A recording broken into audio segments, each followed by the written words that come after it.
Good afternoon, or good morning, and aloha. Oh, more people in here today than when I gave my State of the City speech. I don't know. I don't know how what's the attraction here? But, I do understand. And I want to say thank you for all of you making the effort to come down here this morning, to come together, to meet this incredible woman who runs AARP. God, I'm just thinking, I said woman. It's great to have more women in leadership all over.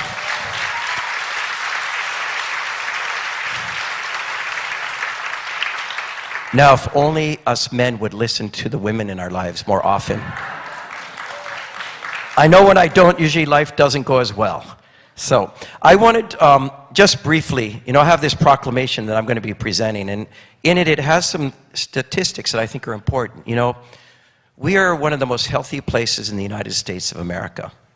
We also have one of the most aged populations, over 80 years, one of the most by percentage in the United States of America, and yet we are healthy. That's all of us here. And why is that? I do believe it's the beautiful weather that we have. We can spend more time outside doing things and exercising. I met a lady here with the cool shoes who likes the bike lanes and rides bike. But I mean, it's an example. Round of applause. We do get out. We celebrate the great outdoors. But I also think it's us as a people, how we care for each other, how we love each other. In some other places in the country, it's not as much aloha. And so you all feel kind of inside your own homes, not connected. And here we're connected, we come out, and I think that does help our heart and our spirit, and it helps our approach towards life and being more healthy and positive. Thanks. So, when I became mayor, we adopted a program to become a better age-friendly city. And we teamed up with the AARP and the World Health Organization to do that. And we have a program ongoing in so many different ways to try to make our lives better. And when you say age-friendly, everyone thinks it's someone 50 and older. Actually, try and cross King Street with a little kid in your hand. You got to hustle to get across before the light changes. Age-friendly is for those who are both young and the seniors. It's trying to make a place that's balanced and fair to everyone, not just those who are 30 years old and running marathons. And I think we are doing more of that. But today, it's about coming together to hear this incredible woman speak, who I just got to meet. And I was expecting an older person, and she's actually pretty young to be heading up the AARP in my mind. And her name is Jenkins. And she's written this book here, Disrupt Aging, A Bold New Path to Living Your Best Life at Every Age. That does sound age-friendly for all of us, no matter what our age is. And bestseller. And we got her here in town. And it's kind of ironic, she's here while we're having our book and music festival, which I hope you wander over there and celebrate the great things that are out there. But I was just reading, Ariana Huffington wrote, Joanne Jenkins doesn't just challenge the stereotype of aging, she reduces them to rubble, showing that our later years can be just as productive and meaningful and purposeful as our primary working years, which I thought was pretty cool, reducing to rubble. But I also like the fact that the Cup Series champion NASCAR, Jeff Gordon, said, John Jenkins believes that age and experience can expand life's possibilities. You read People magazine or whatever, it's always about young folks, the cool and beautiful. And I think experience matters. And all of us in this room know something about that. We have much to share with the world no matter what our age is. And so we cannot forget this room in our lives, and I surely try not to as mayor. So I want to thank Joanne Jenkins for being here. I hope she comes back many more times. She's been to the Big Island. I told her she needs to go to every island. It's like they're all parts, the kids in the same family, but they all different personalities and kind of look different. But we're all connected together by the most beautiful circumstances you'll ever find. With that, I want to thank you all for being here. Stay healthy, eat healthy, work out, love each other. You'll make all of us better. Thank you so much. John Jenkins, come on up.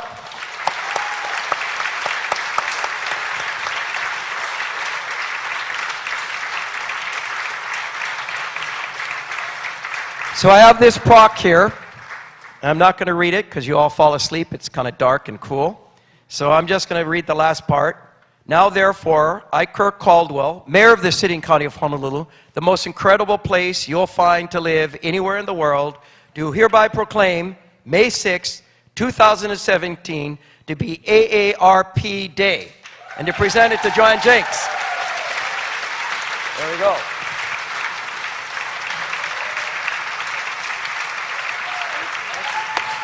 Turn that over. I'll take this from here.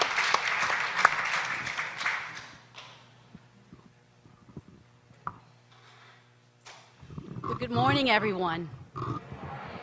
Good morning, everyone. Or should I say aloha? Right? It is my pleasure to be here with you. I want to thank Mayor Caldwell for the proclamation and, more importantly, for his commitment to making Honolulu an age-friendly city. This is a commitment we all share, and I know I speak for all of our staff and volunteers and members here in Hawaii when I say that all of us at AARP are proud to work with you to make this city an age-friendly community. It is so important that we all do this. So let me begin this morning with a question.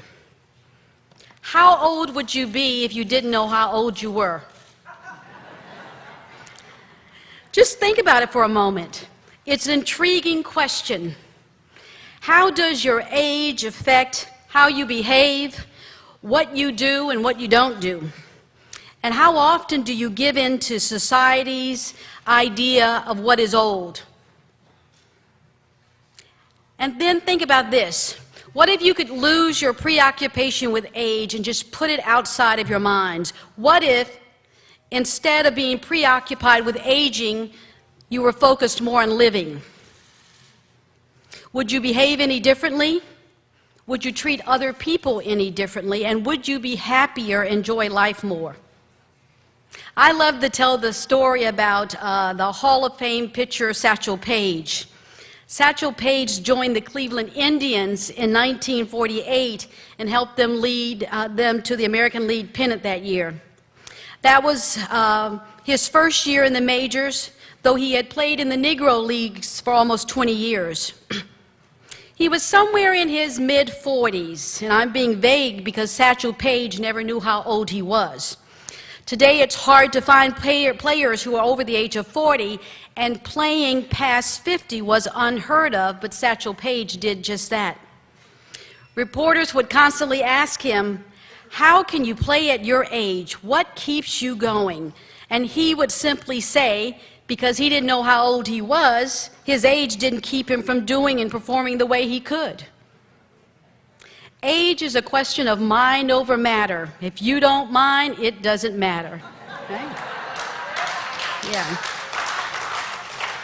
Well, for better or worse, the overwhelming majority of Americans do know how old they are.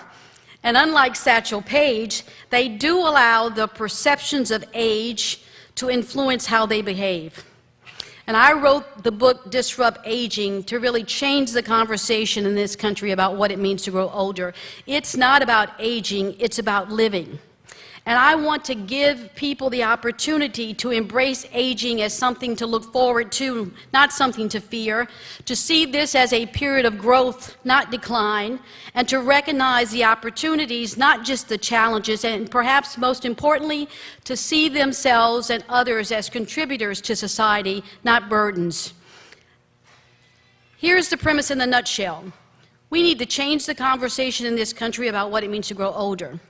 The way people are aging is changing, but many of our attitudes and our stereotypes on aging have not. We need to challenge those old stereotypes and attitudes and spark new solutions so more people know how to live and age.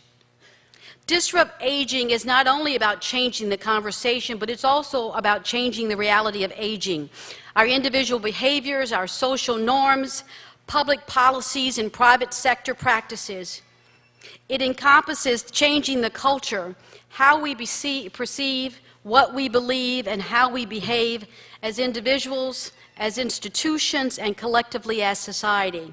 But make no mistake about it, the way we are aging is changing, and mostly for the better. Consider this. Here in the U.S., 10,000 people a day are turning 65, and that trend will continue every day for the next 14 years.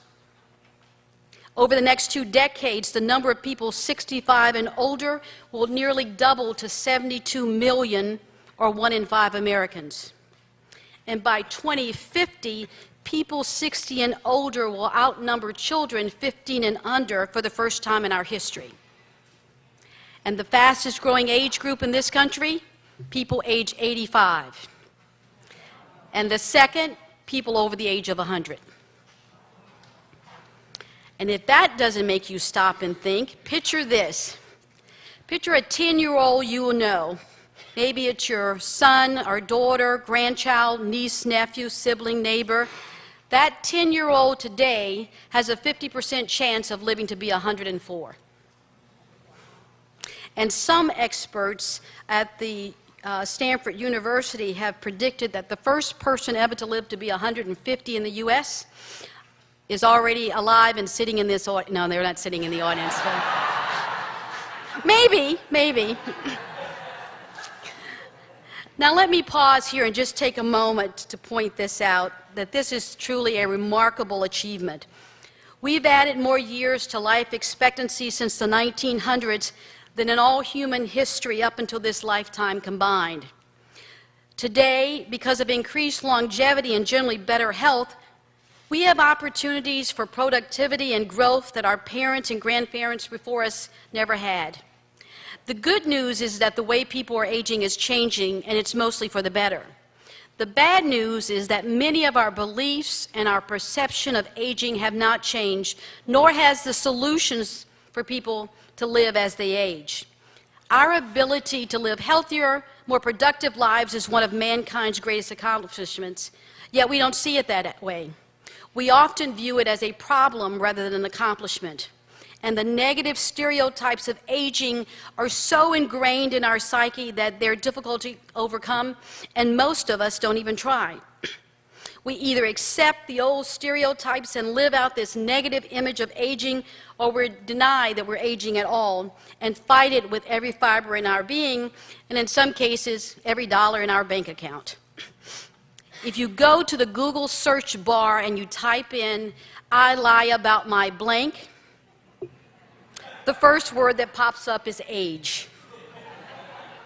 We are a society obsessed with age. Everybody wants to live a long, good life, but nobody wants to get old. I always thought the comedian Larry Miller described it best. Do you realize that the only time in our lives when we'd like to get old is when we're kids? If you're less than 10 years old, you're so excited about aging, you think about it in fractions. How old are you? 4.5. You're never 36.5. And going on 5, see, that's the key word. You're going on. You're so excited that you're getting older, you're going on. You get into your teens, and now you're so thrilled you jump to whole numbers. How old are you? I'm going to be 16. I may be 12, but I'm still going to be 16. Then the highlight of the experience, you become 21. Even the word become sounds wonderful. It's theatrical, it's magical. You become 21. But that's as good as it gets. It all changes after that. You're 4.5, yes, you're going to be 16, you become 21, but then all of a sudden, you turn 30. What happened? It makes it sound like bad milk. He turned 30, so we had to throw him out. It's not so much fun anymore. And now it gets really ugly. You become 21, you turn 30, you're pushing 40. Stay over there. I'm pushing back against 40, but it doesn't stop there. You become 21, you turn 30, you're pushing 40, and finally you reach 50. And now all of your dreams are gone. But now it's moving too fast. You become 21, you turn 30, you're pushing 40, you reach 50, and all of a sudden you hit 60 and you can't stop. You become 21, you turn 30, you're pushing 40, you reach 50, and you hit 60, and you finally make it to 70. I didn't think I was going to get there. And after that, it's a day by day.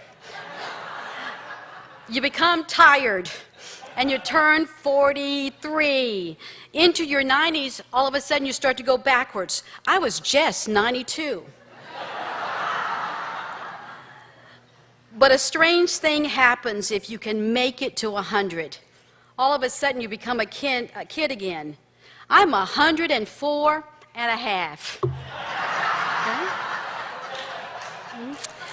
We laugh because what Larry Miller was talking about is so familiar to all of us. It's ingrained in our culture. And we've all seen those TV and magazine ads that 50 is the new 30 or 60 is the new 40. While that might sound like a nice sentiment, for someone over 50, I don't agree at all. 50 is the new 50, and I, for one, like what it looks like. I've benefited, thank you. I've benefited immensely from the experiences and the wisdom that these years have brought me, and I wouldn't trade them for anything. Besides that, we're not becoming younger as we get older. We can't, no matter how hard we try. Instead, we're redefining what it means to be our own age. It's not our own age we need to fight against. It's the ageist attitudes and perceptions that permeates our society, which play such a huge role in shaping our culture. And when we change the perception of aging, we change our culture.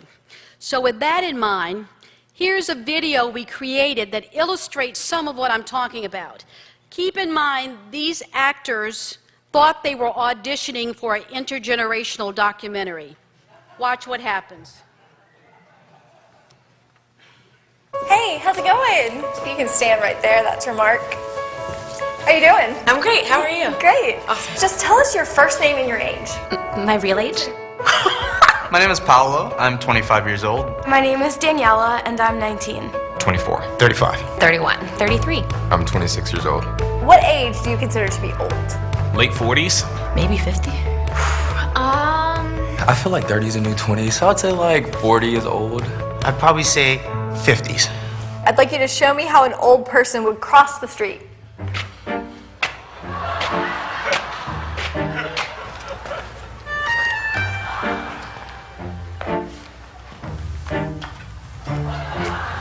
Show me how an old person would send a text message.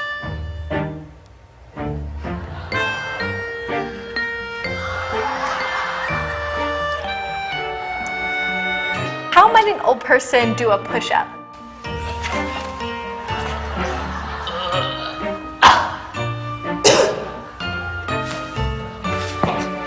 What about jumping jacks?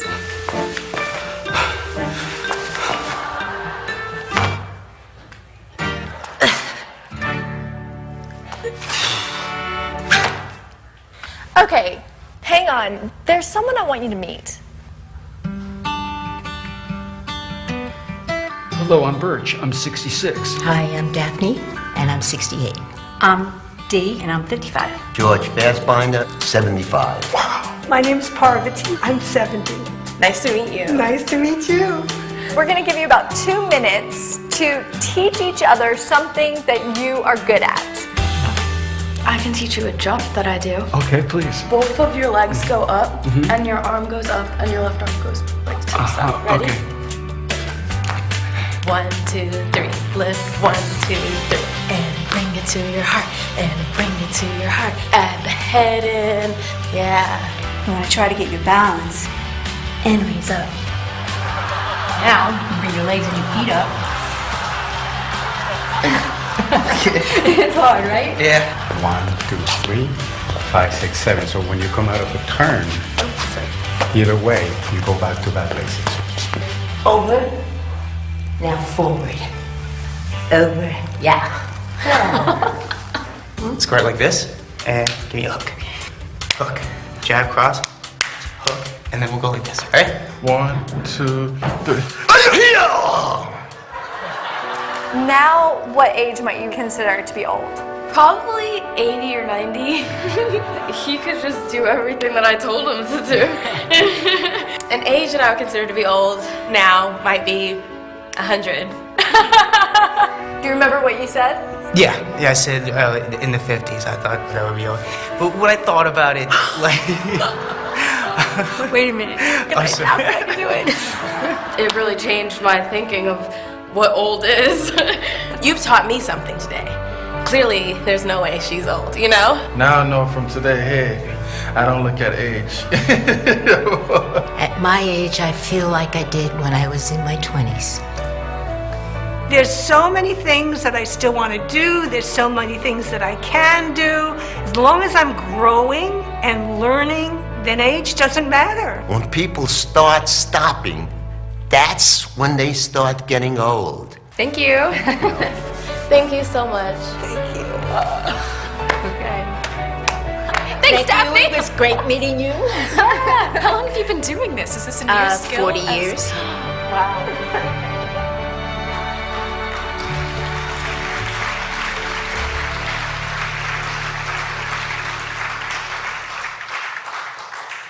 See what I mean? Change perceptions and you begin to change beliefs. Think about it this way. Today it is socially unacceptable to ignore, ridicule, or stereotype someone based on their gender, their race, or sexual orientation. So why is it still acceptable to do this for people based on their age? Aging is not a problem any more than living is. It's a human experience and a natural part of life. Muhammad Ali once said that people who see life the same way at 50 that they did when they were 20 have wasted 30 years of their lives. In today's world, we might add that people who see life the same way at 80 as they did at 50 have also wasted 30 years. So I won't pretend that we aren't affected by the aging process. We are. But it's time that we put aging in its proper perspective. We can't allow society, whether it be the media, advertisers, or popular culture, to delude us into thinking we can or should stay young forever. That leads us to a sense of self-denial about who we are and where we are in life, and ultimately a feeling of despair and hopelessness. And my years at AARP have confirmed for me that a growing number of people who are 50 and older are ready to change the conversation about what it means to grow older. We like who we are. We're looking forward to the years ahead. We're connecting with more people in more meaningful ways through technologies. We're committed to both our family and energized by our work, and we don't have to make a choice. We can and we should have both. We are caregivers, whether as adult children caring for older parents, or parents caring for children, or grandparents taking care of grandkids, or some combination of all of these. We are volunteers and philanthropists, and we are leaders in our community, supporters of our churches, and helping hands to our neighbors and our friends. Indeed, we are a generation of makers and doers who have the desire to continue exploring our possibilities and to celebrate discovery over decline. And we seek out the opportunities and grab hold of them wherever we find them. That optimism, that desire to live life on our own terms, to make a difference is very real. It confirms for me that no one's possibility should be limited by their age, and that experience indeed has value. But I also know that people face real challenges every day. Many struggle to meet their basic needs around health, financial, caring for themselves and their families. And they don't want to be limited or defeated by these challenges. They want to win back their opportunities. And we need to disrupt aging to help people confront these challenges and embrace these opportunities to the fullest extent possible. And that requires changing the way we talk about aging from something to fear to something that we look forward to. And this change, I think, is long overdue. And to start this, there are 3 areas where I think change is most needed for individuals and for society. I refer to them as health, wealth, and self. I believe we can create a society where all people can grow older knowing that they have access to care, information, and services they need to lead healthier lives with independence and dignity, and where they have the financial resources and opportunities to match their longer life expectancy, and that they are seen as an integral and inspirational asset to society. By focusing on health, wealth, and self, Disrupt Aging begins to alter the mindset around aging. Fortunately, aging disruptors are everywhere, including here in this audience. And as the boomers move into their 50s and 60s, and now this year into their 70s, they are disrupting aging every day, just as they have done for every other aspect of society. Millennials are also disrupting aging by the way they are demanding work-life balances in their jobs, and how they're showing us the benefits of shared economic models and shared communities. Maya Angelou once said that at 50, each of us finally becomes the person we've always wanted to be. I believe that's true, that age and experience can expand the possibilities in life for members of society. And when we disrupt aging and embrace it as something to look forward to in life, and we begin to discover the real possibilities of living the life we've always wanted. In closing, I'd like to leave you with this thought. On January 6, 1941, President Franklin Delano Roosevelt stood before a joint session of Congress to deliver his annual State of the Union address. And in that speech, President Roosevelt argued for an end of the isolationist policies that grew out of World War I and offered a new ideology based on 4 freedoms: the freedom of speech, the freedom of worship, freedom from want, and the freedom from fear. Roosevelt's 4 freedoms became a rallying cry to garner public support for America's involvement in World War II.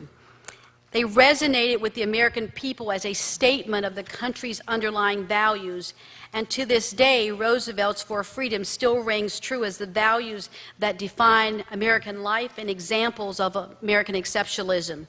Indeed, this forum is a living testament to the core democratic values of free speech.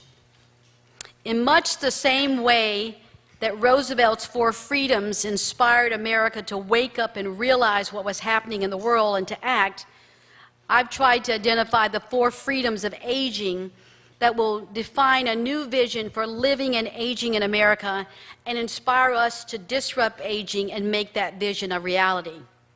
The first, the freedom to choose. The freedom to choose how and where you want to live as you age.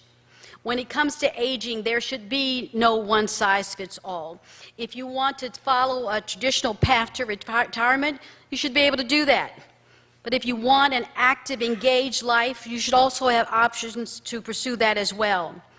Whether you want to continue living in your own home as you get older, move into a retirement community, or live in an institutional setting, these options should be available to you. And it's all about having the options available that allow you to choose how you want to live as you age. The freedom to earn. As part of the retirement model that most of us have grown up with, was the freedom from work. Today, a key part of extended middle age is the freedom to work. Many of us want or need to continue working to earn a living and are searching for ways to give back to society through the work we do. And that requires us reimagining work and breaking down both societal and institutional barriers that stand in our way. The third, the freedom to learn. Our world is changing so fast, and new technologies, new ways of communicating with each other, new ways of receiving and processing information, it's hard to keep up with. If we want to stay engaged, involved, and productive during our extended middle age and beyond, we need to keep learning. If we want to continue working, we need to keep learning in order to keep your job skills up to date. We need to keep learning in order to avoid isolation. We need to keep learning to own your own personal fulfillment and to simply enjoy life. But let's face it, the opportunities for us to keep learning diminish as we get older. And in many cases, they're just not there. So as we disrupt aging, we need to continue to break down the barriers and create new opportunities to learn as we get older. And libraries have a huge role to play in this effort. And the last, the freedom to pursue happiness by discovering the fulfilling your own purpose. That's what it's really all about. Our longer lives gives us an extraordinary opportunity to become the people we've always wanted to be.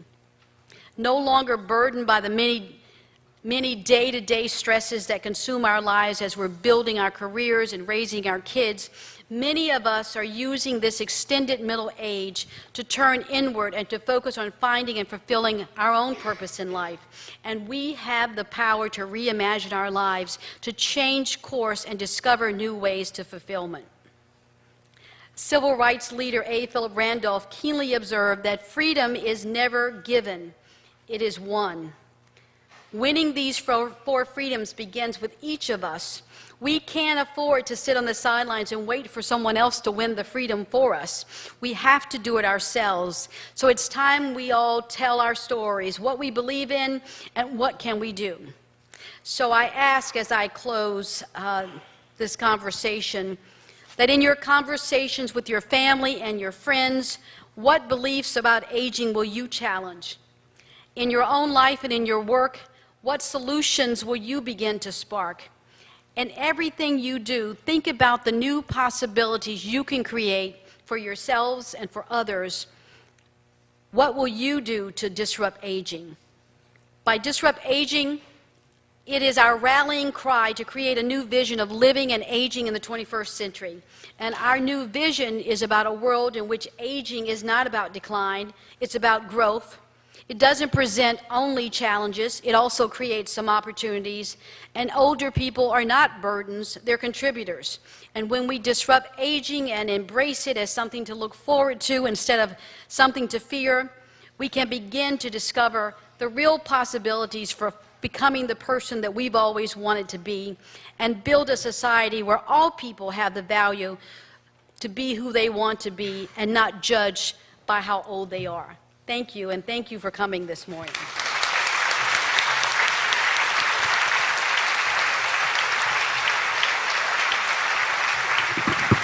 Come over here.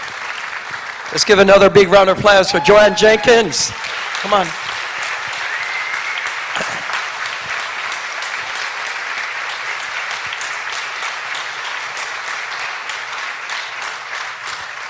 I didn't know what to expect, but I knew it was going to be special because of what people said about this book. But for me, it gave me great hope.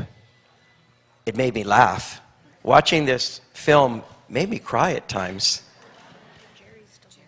but had great joy, right? There is great messages delivered today. And I wanted to thank Joanne Jenkins for being here today and inspiring all of us. And the local version of Joanne Jenkins is Barbara Kim Stanton. And Barbara, if you could come out here. Come on out and give me, this is the woman. Yeah.